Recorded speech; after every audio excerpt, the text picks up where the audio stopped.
Yo, what's up guys, my name is Eric, and on today's video, we'll be talking about the top tablets of 2012.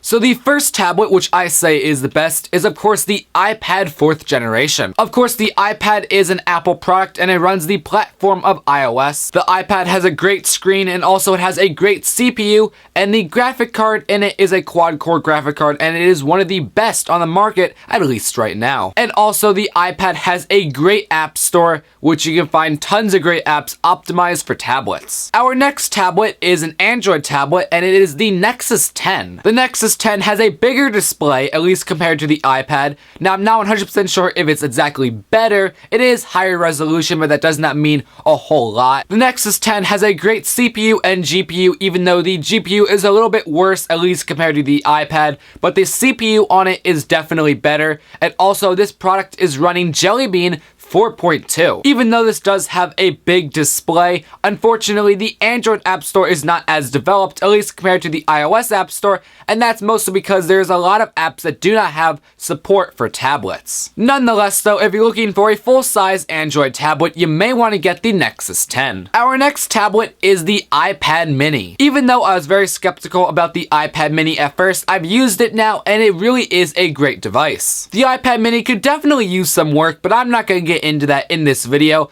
but for right now it is still a decently fast tablet, has a nice screen size, and of course it's running iOS, which has an amazing app store, and all the iPad apps work with the iPad Mini as well. So the iPad Mini is definitely a great thing to get, at least if you want to start getting into the Apple ecosystem. Our next and final tablet is the Nexus 7. The Nexus 7 is another Android tablet and is basically a smaller version of the Nexus 10. The Nexus 7 of course has some great internal specs, and also it has a nice screen, even though I like the iPad screen size better just because of how it fits in my hand. The Nexus 7 is also running Android Jelly Bean 4.2, and you don't have to worry about the tablet apps because mostly the Nexus 7 just runs phone apps, which are scaled for the Nexus 7. So unfortunately, the Nexus 7 does not use its tablet form factor in the best manner, but nonetheless, the Nexus 7 is still a great tablet and also is the cheapest one, starting at $200. So those are the top 4 tablets.